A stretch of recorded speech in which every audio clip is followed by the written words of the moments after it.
Warning: some content discussed in this podcast can be triggering to survivors of sexual assault and difficult to hear. Listener discretion is advised.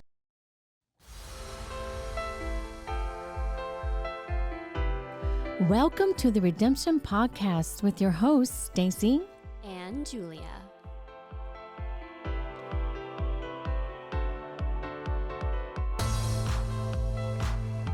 Welcome to Season 4, Episode 3 of Redemption. Yay. Thank you. Yay. It's so good to see you, Julia. We haven't been in the room together for a while. No, we haven't. We've both been extremely busy. I know. I'm so excited to be here today.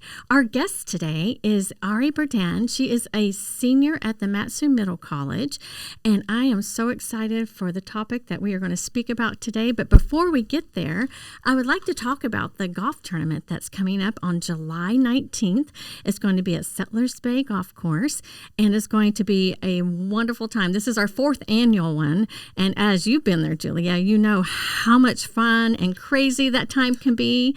But it is so fun, even when the weather is crap. Yeah, I mean, we've had rainy days, and then we've had sunny days. So it's just a lot of fun. We have some great prizes. We have wonderful raffles. We have firearms for raffle this year again.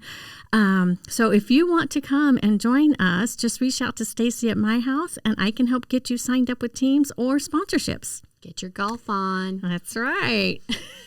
Okay, so welcome, Ari. Thank you for coming out today to speak with us. So Ari is a senior, like I said, at Matsu Middle College, and I met her. I know her mother, Sarah Heath. Sarah Heath is an attorney here, and she does work here for my house. That's how I met her mother. And so she is pretty cool. We love you, Sarah. And so I was talking to Sarah recently about the bills that I've been fighting for in the House, HB 259, on pornography, and let's keep pornography out of the sight of children, right? I mean, that's a no-brainer. And when I was talking about that, she told me that her daughter wrote a 26 thesis paper for a college class on the dangers of pornography in our society. And this is so powerful, you guys, coming from a young person talking about the dangers and the effects of society on her peers and on people in general. So I wanted to bring her in today so we could hear a little bit about the research that she's done. And so thank you so much for coming. And give you a platform to share all of the data that you've collected, because it is extremely impressive and it needs to be heard. Thank you very much. I'm a fast pursuer of justice, and children are just, I mean, they're not only our future, but they're all that we need to protect, you know? If someone doesn't have the natural instinct to want to protect a child, then you know that something has gone wrong. And so honestly, I am very passionate about stopping the sex trafficking industry, human trafficking industry, but specifically towards child sex trafficking. And I started my research into pornography because I was seeing its influence around my own social circles. Right. And I really was wondering, I'm like, okay, I'm not at the stage in my life to where I have the enough education or training or connections to actually be in, not to quote Hamilton, but to be in the room where it happens and to be where national change could happen yet. I would love to be one day, but I'm not there yet. So I was like, okay, let me get knowledgeable while I can in my own realm. I'm like, let me prepare for that. Yeah. And so I saw that pornography was kind of a huge influencing factor into the sexual reality that I'm seeing in this new generation, you know, because like in the 1970s, everyone knows that was like the sexual revolution. Right. But even with the definition of sexual revolution, that means to go against normality, because that's breaking away from the social structure at the time. And this, I've heard people online, and I've heard people say that we're in a second sexual revolution. I think that we're in a sexual reality, because now this is the normality. It is the norm. It is the norm. Like it's... And we are so desensitized to everything. That is like the number one word that pops up in my mind. Because, you know, I'm not that much older than you. And I grew up in a world where, you know, I'm just getting the girls on the cover of magazines and social media and pop stars. And it is just like, society tells you what you should look like, what makes you valuable, and what we should be doing with our bodies and how to be successful. Yeah. So in a very unempowering way, thinking that it's going to be empowering for us. Right. But really, Very it's true. dehumanizing. Yeah. Yeah. No, 100%. Go ahead. No, you're so right. Like that was amazing. It's so true. But so my paper was titled "Why Our Society Should Eliminate Pornography." Okay. And I use the term society because our government cannot constitutionally ban all pornography. Right. It can't happen, which is hard to work around. But the government, in ties with parents and communities and nonprofits, can work as a society to ban pornography. Right. Because we need to recognize that it's a danger to our society. Right. And so I kind of composed it down to 3 main points. Okay. So our society should eliminate pornography because it physically damages the brain, for one. 2, because psychologically, the consumption of pornography negatively impacts an individual's thought patterns, and that tends to lead to increased violence against women. I know that one's kind of a mouthful, so I can get into that one a little bit more in depth later. Right. And then lastly, because porn contributes to the increased demand for sex trafficking. So starting with that first point, pornography results in brain damage and impacts an individual's neurological development. So I found this one study by Dr. Kuhn, and she took a study and looked at the long-term effects on the brain from constant pornographic use. She discovered that the gray matter in the reward center is generally smaller in those who watch pornography. And she also found that the more porn that people watched, the less of a connection there was between the reward center and the prefrontal cortex. So the reward center that she's referring to is a brain structure that it activates when we're doing something that's rewarding, whether that's tasting a good food or sex or an addictive drug. Right. That's the reward center. And she discovered that the reward center is physically smaller after porn consumption. So the brain is literally shrinking. Like I'm not a scientist, but I know, but I'm trusting it. But it's just crazy. I'm like, there's actually like a physical. We can see that over time. I think this was over like a 6-week period. Okay. That there's actual physical damage to the happening. brain. And that was in 6 weeks. I believe that might be inaccurate, but I believe it was in like a month to like 4 but to 8 still, weeks. yeah. And my question was like, why are people so drawn to porn? And it's because it activates that sexual stimuli and you get that same sort of pleasure response that you would get from good food or drugs. It's like a drug. Yeah. And then you get addicted to it. Right. And then enough is never enough. Mm-hmm. No, Yeah. 100%. And even to kind of piggyback off of that, the connection between the reward center and the prefrontal cortex being weaker over more porn consumption means that a person is becoming more desensitized. So the more porn that a individual watches, the more they are going to crave more intense sexual stimuli. And just concluding from that, I mean, that's got to make it super hard for intimate partners who are in a relationship with pornographic consumers, because it's setting unfair standards, like you were mentioning earlier, like it's setting unfair standards on women. You know, it's dangerous. No, right. And it's also, I mean, that by itself has so much emotional and psychological damage. And it makes me think about when kids are exposed at younger ages. Like I was exposed at 11 to porn from my dad's Playboy books laying around and Mom's and some graphic other books. And just growing up with that, like that really changed my way of thinking about relationships and sexual relationships between people, and how women are just viewed as objects. And I think it really did something to me. And I can imagine like kids are online now, like they are exposed all the time online. If you don't have protection on your internet, on your Wi-Fi boxes, people get that because your kids are being exposed to porn. I don't care what you do, they can type in the word princess something and up's going to pop some kind of porn video. So protect those kids. But I can just, I was just thinking about kids and exposure and long-term exposure, and then how, you said it's shrinking in the brain. Like, can you imagine? Like, I know, and this is a study done on adults. So we already know that kids are like developing, and like the brain doesn't, the prefrontal cortex doesn't finish developing until 22 to 25. Right. So just like, there have not been this specific study was not done on children, but we can conclude from that being done on an adult how much more damaging that could be on a child. Yeah. It just totally warps your sense of this made up reality that doesn't actually exist. Yeah.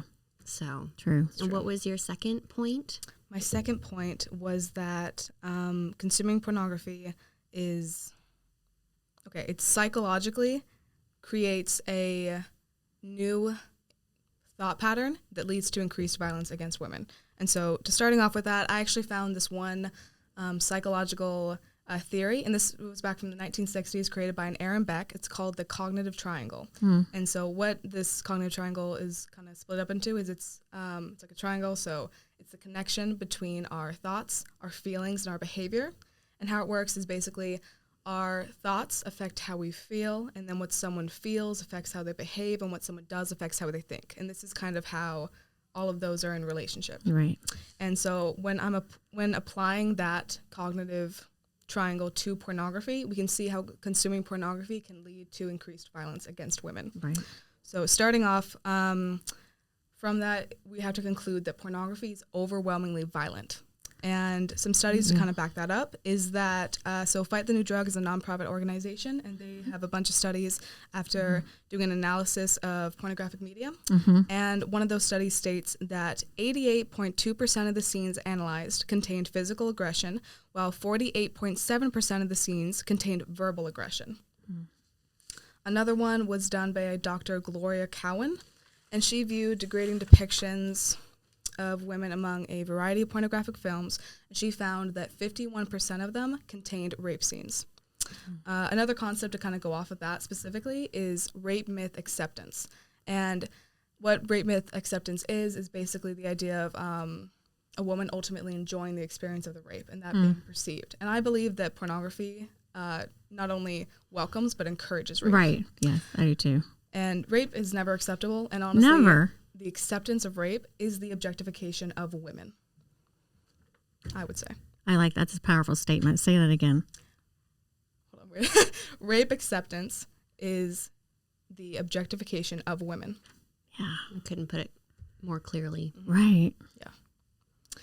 In another study, it was found that 95% of the targets of violence or aggression in porn appeared either neutral or appeared to respond with pleasure. And this other story, which I found very interesting, this was conducted back in the 90s even, but it told a rape story that ended in two different ways. One version ended with the woman deeply distressed, and the other one with the woman seeming to enjoy herself.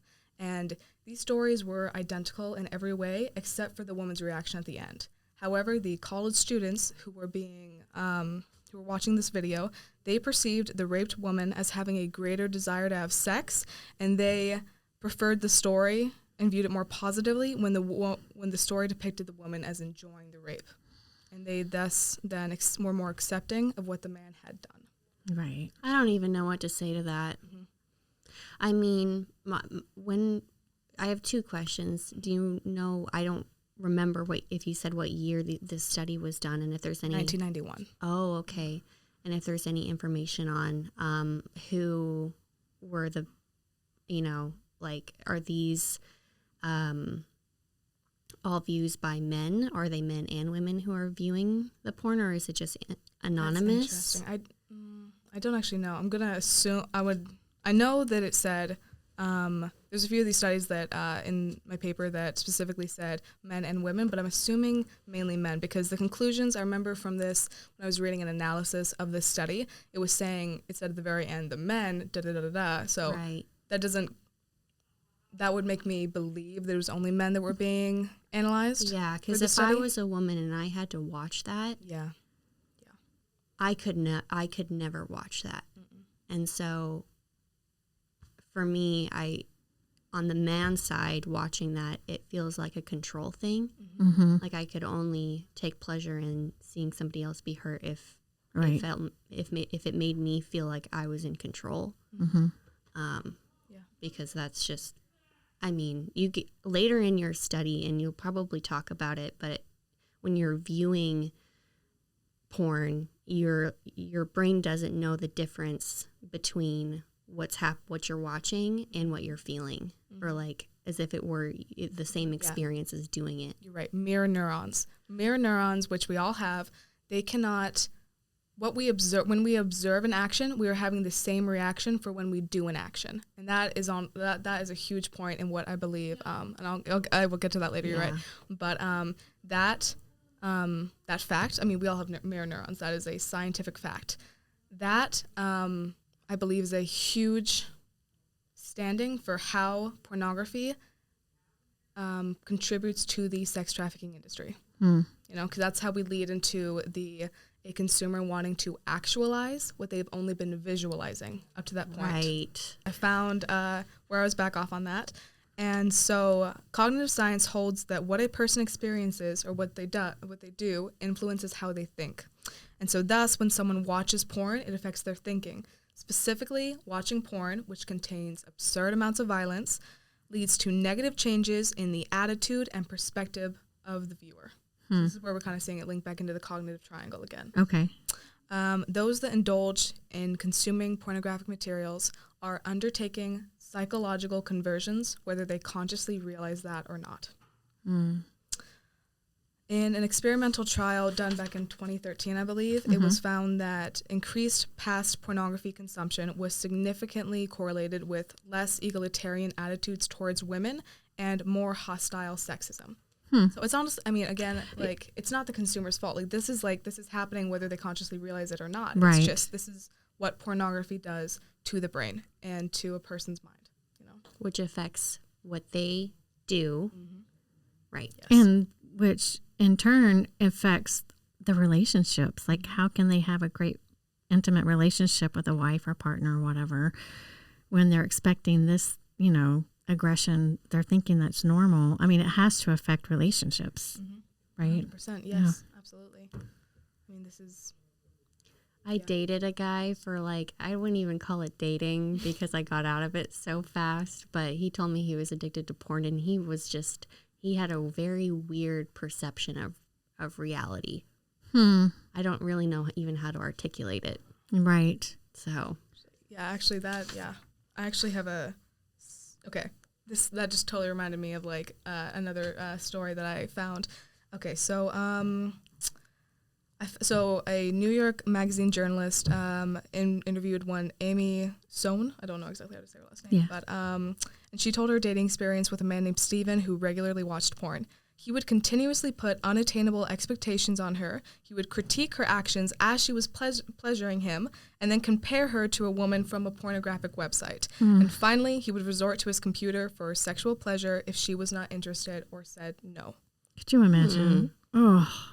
A direct quote from her actually said, "This relationship made me wonder, am I really that bad at sex? And then I realized I wasn't a porn star. I was a girl in a relationship with someone I loved."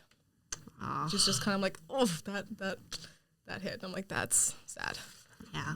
And that just proves the point. Yeah. Pornography does damage relationships. Yes. And you also have, in your thesis paper, you wrote a counter. You had to share some of the counter argument. Yes. So can you share a little bit about that? Yes. So I actually, I'm not sure if she was actually called herself a prostitute, but in my paper, I had to show an opposing view. So someone who viewed pornography as not being a danger to our society and not being damaging.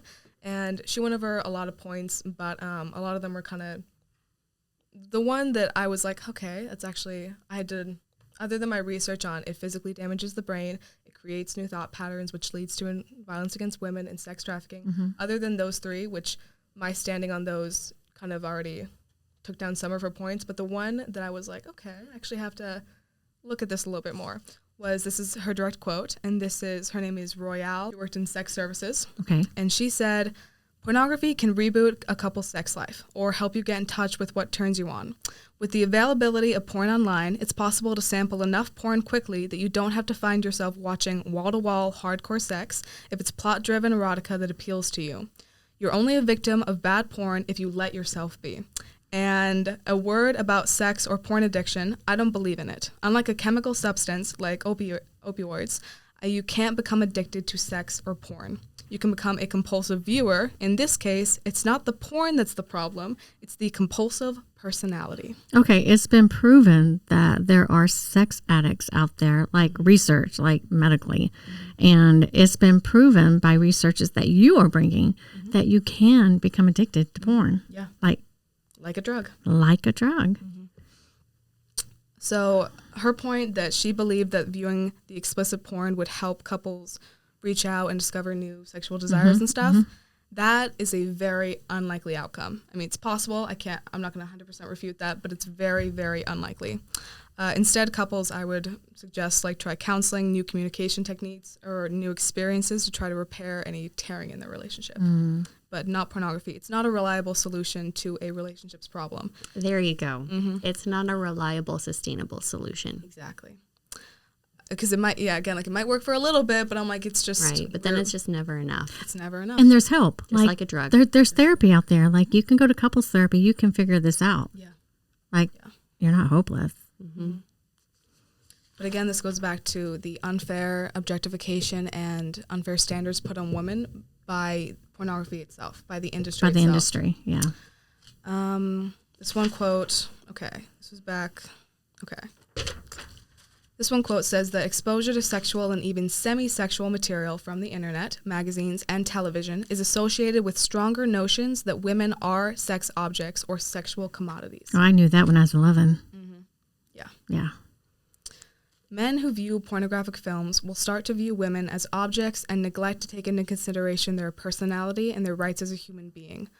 Porn is an inaccurate portrayal of making love.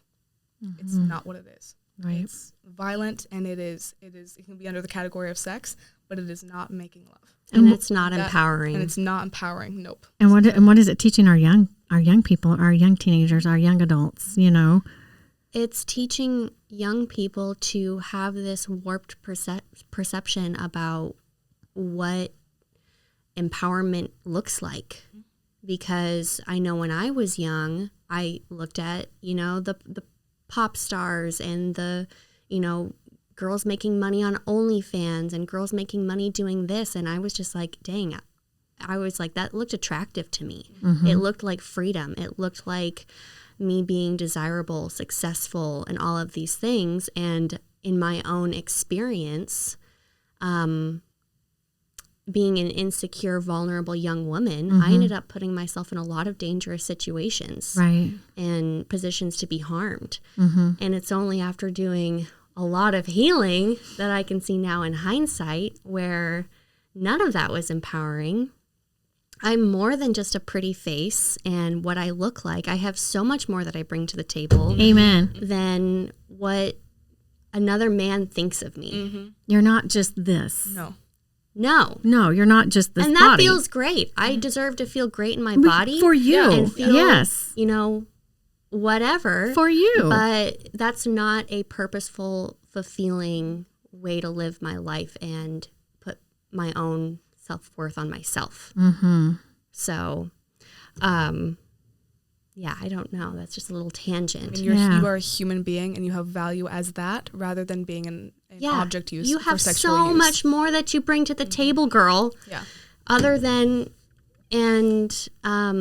unfortunately, this industry, it really just objectifies you. Right. No matter what your platform is. Right. There will always be people who don't view you as a human being. And I mean, we have an epidemic right now of social media running this stuff down our kids' minds. Like my young daughters, like that's all they see on TikTok, and all these things, I have to be beautiful, and I'm empowered if I'm beautiful. And right. It's all about the highlight reel. Right. And then the thing about receiving all of the messaging on the other side is that people are so, what's the word? You can hide behind the cloak of anonymity online and receive all of these dehumanizing messages that there's no accountability. There's no accountability. So, yeah. That's true. Do you have some more? I do have some more statistics. Women who are actresses in that field, when they're filming, there's editing done on those videos, there's makeup, and at times there's even plastic surgery done to display themselves in a certain image. Right. It's not fair standards for intimate partners.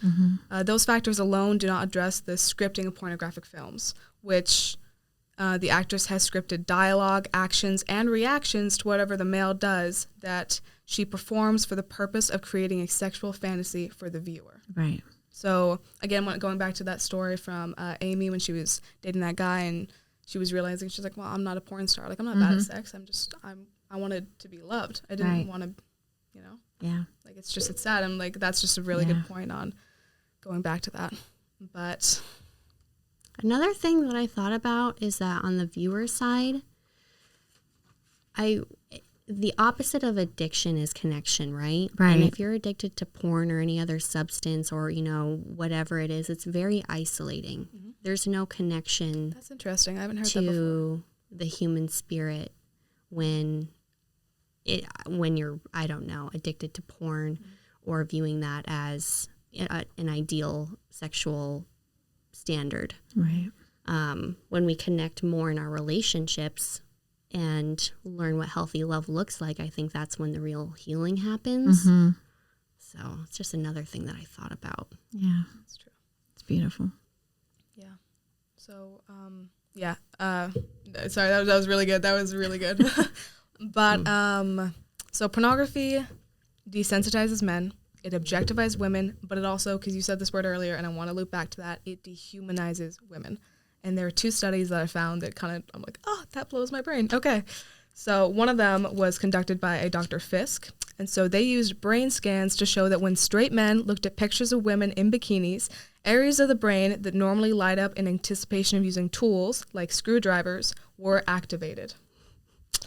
These, I know, right? These scans, it's actually crazy. Like, they're clearly depicting the actual objectification of women being seen as objects when men have previous sexual, like, they didn't define it as like pornographic use, but like they were already highly in sexism due to previous sexual, high sexual exposure. Of course. You know? Yeah. But that one kind of just, I was like, wow, okay. Wow. That's a hot take. Mm-hmm. Yeah. Yep. And another one done by Princeton psychologists was found. So men were shown pictures of both men and women, and some of them were modestly clothed, some not. So they were doing like a back-to-back comparison. And when viewing women sexually dressed, it did not trigger the social cognition part of their brain. Dr. Heflick says that this suggests that these men's brains did not perceive these women as fully human. Just a hot piece of meat. Yep. Yeah. You said it. The men who had sexist thought patterns in the experiment further dehumanized the women because they were portrayed in a sexual manner. Being watched in pornographic media in which women are sexually objectified, women are, at a cognitive level, not seen as human beings, but rather as objects for sexual use. And then that's probably where the violence comes in. Yes, that's exactly where we get into the sex trafficking industry and honestly, probably prostitution in general. This is where we get our demand. Right. And sex trafficking is a supply answer to demand. Exactly. But yes, as I hope it's broadly known, like, sex trafficking is very real. You know, it's a real thing, but So I don't really go in as much into like showing statistics for like how much this has actually happened, because I know you both and like this entire realm, like you are aware that this is a problem, this is happening, and it's happening in a wide spectrum of scenarios. Yeah. But when women are illustrated as a sexual object, violence does tend to follow. And so so I actually really liked this quote. The failure to recognize other people as fellow human beings is considered to be a fundamental enabler of violence across cultures and throughout history. Violence against women has always been around. We can historically track it back. However, it's so evident and so in your face now. You know, exactly. This is, again, going back to like this, we're in a sexual reality. This is normality. It's all over social media, movies, everything. Yeah. I can't imagine what it's going to look like in 30 years if we don't. I don't even want to think about that. Do something to reverse it. We need to do something. We have to, like, this is why we need. And again, that's where we're like, I'm hoping you'll talk about the bill a little bit more. But the Journal of Communication performed a meta-analysis of 22 studies across 7 countries, and they found that the studies exhibit clear evidence that porn consumption increases physical and verbal sexual aggression. Mm-hmm.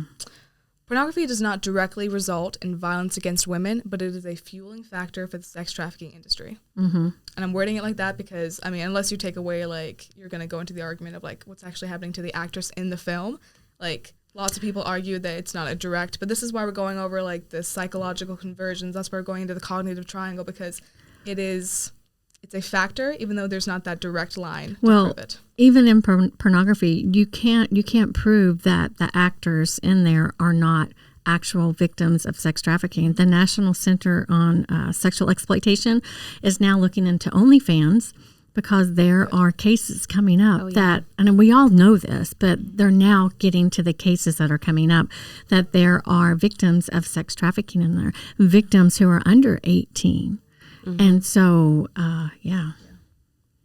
And but this morning in preparation for this interview, I was like, man, what perspective could I bring to the conversation that would really add to the fact that we're all about empowerment here, and all about healing on the podcast. And we work with a lot of clients who are survivors of trafficking, or survivors of just domestic violence or sexual abuse. And so I would like to share a couple of testimonies from women who have left the porn industry that I found on Reddit. That'd be great. Because I just really like bring it home for me and made me feel so fired up about having this conversation. So this is from Reddit, and these are anonymous, and I'll read two. I was in porn for 5 years. From ages 18 to 23, it was my full-time job. But before then, it was something I very illegally took part in. I started because it was already my job. I had always used my looks and what people wanted to get what I want. I was in a place mentally where my confidence was low, but my ego was high. I did enjoy it at times, but my life was truly empty. I felt dead inside.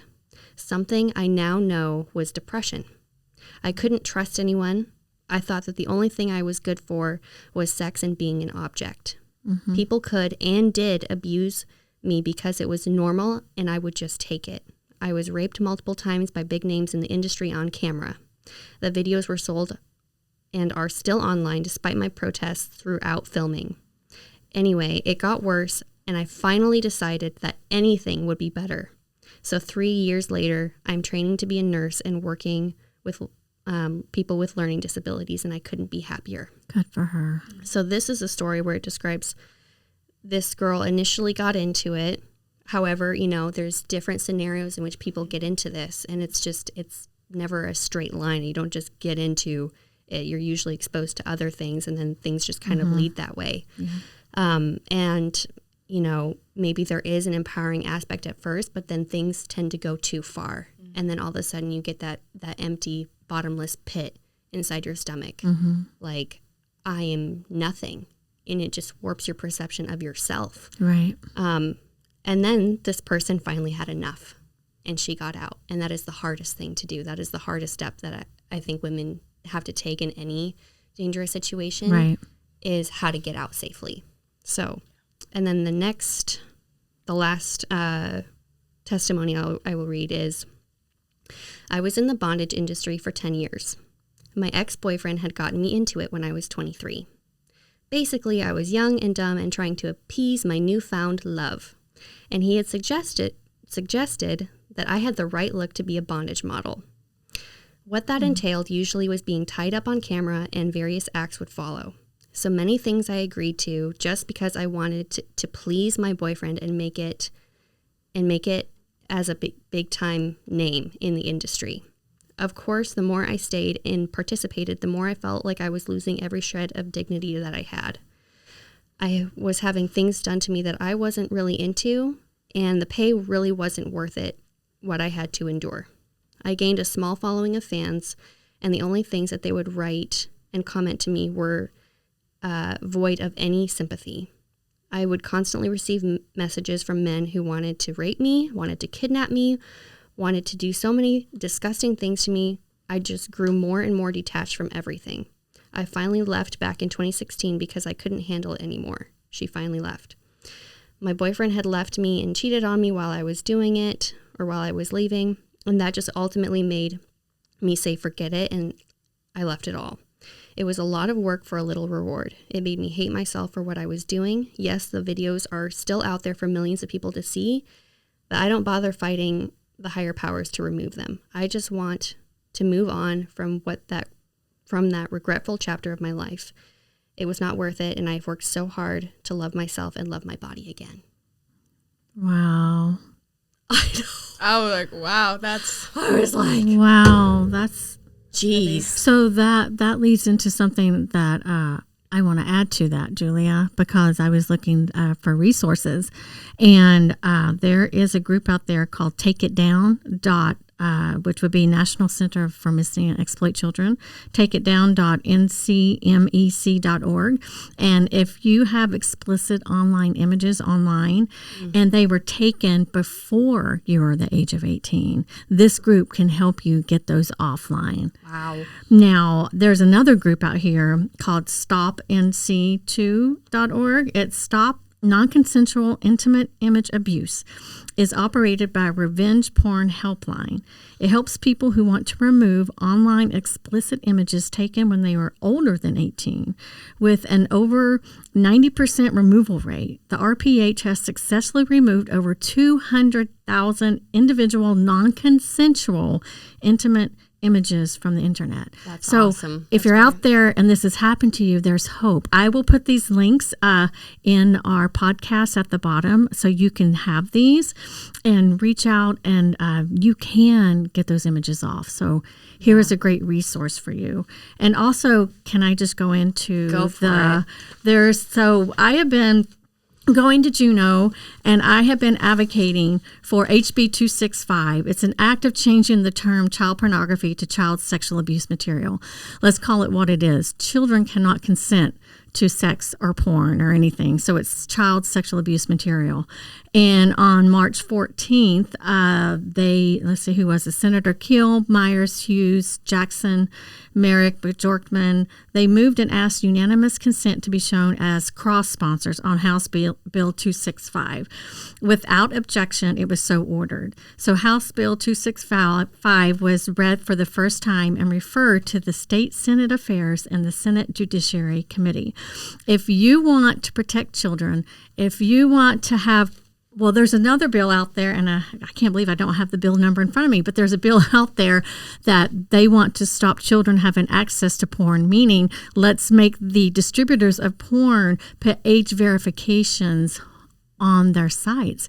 And not just a simple, are you 18? Yes. And you just click the yes, and then it goes right into I'm talking hardcore porn, like a 10-year-old could watch it. So there are some really important bills out there. Just contact your state legislator, ask them to support the bills that are protecting kids against pornography, changing the term from child pornography to child sexual abuse material. Let's protect our kids. Speaking about protecting our kids, ASHTA, which is Alaska Stop Human Trafficking Alliance, I am chair of, we did a letter recently to our local internet service provider, MTA, and we asked MTA if they would give us an opt-out of porn coming to our home. So it's a powerful letter, so if you just give me 1 second, I just want to read it, okay? Absolutely. So as clients of MTA, we, the co-chairs of ASHTA, would like to meet with you to discuss the possibility of MTA leading Alaska internet service providers and protecting our children, specifically for MTA to offer your customers a private opt-in, opt-out of pornography with our internet subscriptions. This is a customer service request which concurrently meets the demands of your customers who are parents seeking to protect their children, provides privacy to those who still wish to have access to porn, so can't take it away, right? And most importantly, protect minors in the Matsu. Pornography is reaching epidemic levels and is dramatically altering the psychological development of young minds and their ability to form lasting, healthy relationships.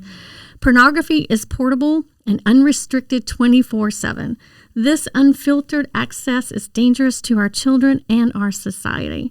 In 2021, a national survey of 14 to 18-year-olds reported that 84% of males and 52% of females have viewed pornography. Pornography is frequently violent, like we talked about, Ari. 88% of pornography scenes analyzed contain physical aggression. The data shows that when kids are exposed to porn at early ages, it causes irreparable damage, open them up to being highly sexualized and in danger of being trafficked, like myself. According to the 2019 FBI Uniform Crime Report indicates that Alaska's sexual assaults are 4 times the national average, and our child sexual assaults are 6 times the national average. Oh, my God. 6.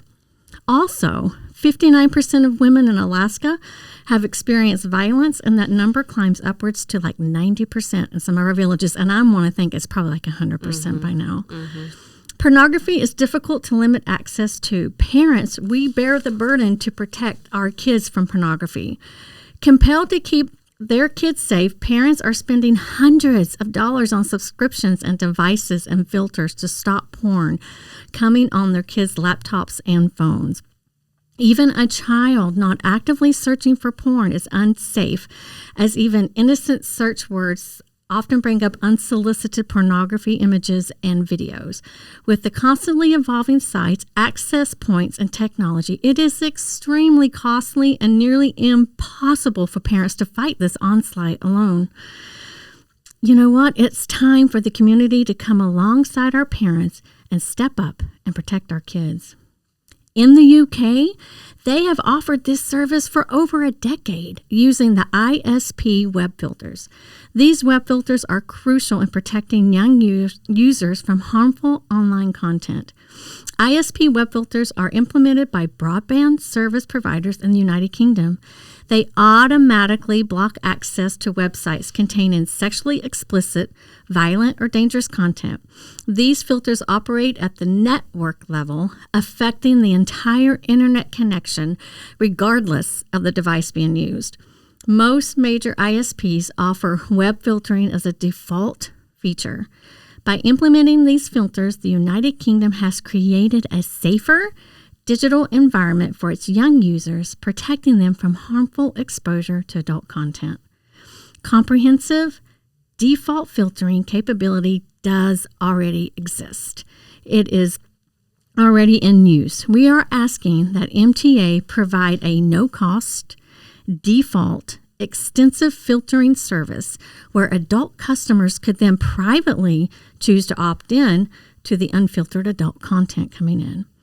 So that's the letter that we sent out, and they would like very reasonable request. It is, and you know what? In the UK, they've actually been doing this for over 12 years, and it's protecting their kids. Like and the UK is pretty on the cutting edge of everything, and we already have this technology. So why can't we do this and protect our kids? I am sick as a parent trying to fight the onslaught of pornography coming in. And I pay for my internet subscription. I don't want to pay for porn coming into my home and pay for expensive pieces of equipment to try to fight porn coming into my home. Why not offer this? This is not stepping on constitutional toes. This is not saying you can't have porn. You can privately opt in. If you're an adult and you want porn, you can privately opt in and have porn with your internet subscription. This is an answer. If you are interested in protecting your kids here in the Valley, go to some of the board meetings at MTA and they will give 3 minutes for public to speak. Let's speak about this to our board and let's see if they will be willing to be the first in the state of Alaska to offer this. Have they responded to you? They responded and said, just come and speak, with the 3-minute thing. Board? So, for the 3-minute public comment. So we'll go that route first. Then we'll see if we can make an appointment to speak with them. But I'm excited about this. Yeah. And I love Ari because Ari has coined, because I talked to Sarah and I talked to Ari. Yes, yeah. And what is the name that you call ourselves here? The Northern Freedom Fighters. The Northern Freedom Fighters. I need a T-shirt, Julia. Can you print me one? Yes. I'll get right on it. This is so awesome. Well, this has been amazing, guys. This topic is just so concurrent right now with everything that's going on in legislation and stuff on the news and kids and the fight here with MTA. And I was just so excited about her paper and all the information coming from a young person. It just blows my mind, right? Mm-hmm. So I just love this. Thank you so much for being on the show today. Did you have anything else you wanted to say before we go? I think I'm good. I think I can be reached at my email if anyone would want, has further questions. But I think I've covered a good portion of just sharing this because it's important and it can make a difference having this knowledge out around there. Because also, like, for pornographic consumers, I will say this one little thing. It's not their fault. Like, this is happening whether they realize it or not. It's not on them. Like, there's victims from people being in a relationship with them and people in the sex trafficking industry, but I'm going from a broader perspective here to where, like, everyone is being hurt in this situation. It is a danger to everyone in society, and I want them to get better too. So that is one thing of, like, it is not your fault. Like, it's out there. It's unrestricted 24/7. Like you said, it's portable. It's everywhere. It's widespread, and there's resources out there. Oh, yeah, there's resources out there. Yes, actually. Speaking of resources out there for you, there is hope. There's a 24-hour hotline providing meetings information and other information on 12-step support for sex addiction. If you or someone you love is struggling with porn addiction and sex addiction, call this hotline at 877-416-8107, or you can get a text. So call this number, again, 877-416-8107, and there is help out there. Yeah. 100%. Yeah. We can heal. We can heal, absolutely. Oh, and our final question for you, Ari. We ask this to all of our guests who come on the show because we are called redemption. So what does the word redemption mean to you? Redemption to me means beauty from ashes. That's what I think. I love that. I'd like a T-shirt too, like that too. Okay. Yes. Gotta go. The Northern Freedom Fighters, beauty from ashes. Yes. Love that. Oh, well, thank you, Ari Burdan, for being here today in our program. You. And if anyone would like any more information, we will have Ari's email as well as some of the other links that we promised. And until next time.